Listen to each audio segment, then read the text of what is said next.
internacionalista juvenil i el que tenim com a objectiu és donar a conèixer realitats de diferents arreu del món, d'altres països, a la joventut catalana.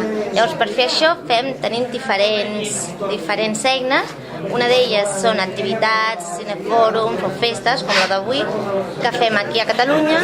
Treballant amb Mars Unitaris, que són plataformes d'altres entitats que d'alguna manera tenen els mateixos objectius que nosaltres.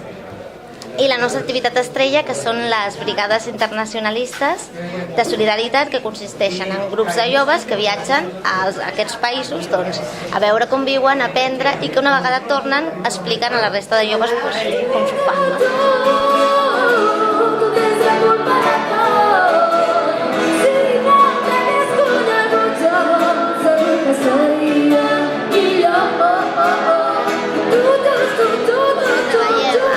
Coordinació, per exemple, en el cas de Cuba, treballem en la plataforma Defensem Cuba perquè trobem inútil fer activitats a favor de la revolució cubana de manera aïllada quan pot haver una plataforma que les agrupi totes i que tingui molta més força. En el cas del Sàhara, igual.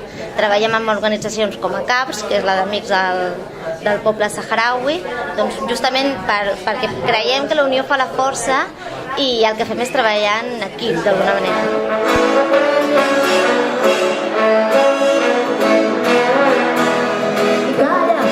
No estic per tu ni per ningú, així que calla. No vull sentir mentides de la gent que més em falla. Estic cansada de dir-te que em ratlla la teva cara d'indiferència i calla. Fa molts anys que fem solidaritat amb Cuba. Des de l'any 94, diria, que es fan brigades d'aquí de Catalunya fins a Cuba. Llavors el tema de la festa va canviant. Fa uns 3-4 anys que fem aquesta festa i hem anat canviant de país. Llavors aquest any hem pensat, ostres, fa tants anys que fem brigada a Cuba i no hem dedicat mai la festa del Che justament a Cuba, no? Que és una de les brigades més fortes que tenim i que surt cada any. Llavors és per això que hem decidit fer-la per poble cubà. Em va fer obrir els ulls per veure les coses com són i m'ha despertat de somni i ha fet que mirés el món i m'ha qüestionat problemes que encara no estan resolts. Digue'm què m'ha parlat de solució. Del Che, principalment perquè, com ja he dit abans, la brigada nostra més forta sempre ha sigut la de Cuba, és la que primer vam començar a fer.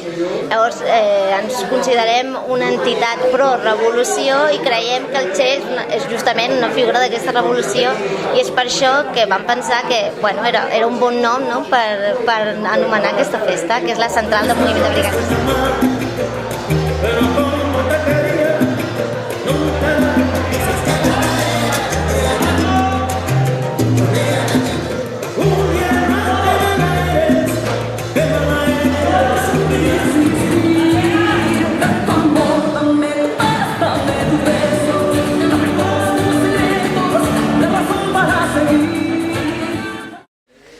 Todos sabemos que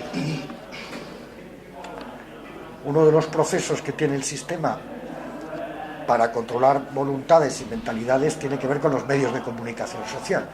Cuando hablo de eso, hablo desde los que se llaman entertainment, entretenimiento, distracción, que pienses otra cosa, que no te centres en lo tuyo, que seas literalmente... Los griegos tenían una definición de aquel al que no le interesaba la política, y le llamaban idiota. La palabra idiota viene directamente de la admiración que daban los griegos a aquel que no se preocupaba más que de sí mismo y no se preocupaba de la política y lo que sucedía en el ágora y las discusiones entre los ciudadanos. Este era un idiota. Bueno, idiotizar a la población tiene mucho que ver con la manipulación, porque mentes desorganizadas son más fáciles de manipular, pero por otro lado, si yo bloqueo todos los sistemas de control y todos los sistemas de satélites y todos los sistemas de las agencias, y yo controlo en realidad el cómo se moldea el pensamiento, los gustos, etcétera, etcétera, de las personas. Recordemos que el capitalismo en que estamos no es tanto un capitalismo explotador en el sentido estricto, sino que ha llegado ya a una sociedad de control. Aquí esa condena, o sea, esa sentencia, esa acusación dejaría de tener peso.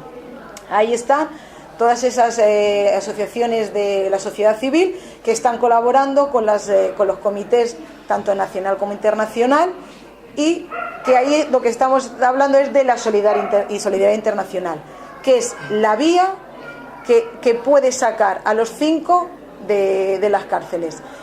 Todo el trabajo que se haga a nivel internacional de apoyo a los 5, que es mucho, llevan muchos años. De discusión que, como decía, no solamente se llevaron en las organizaciones políticas de la juventud y del partido, sino en todo el núcleo de la sociedad, organizaciones sociales, cómo la población se volcó a tratar de buscarle la solución al problema de Cuba sin que ninguno de los planteamientos fuera a traicionar los principios elementales que los pilares fundamentales que sustentan el proceso revolucionario.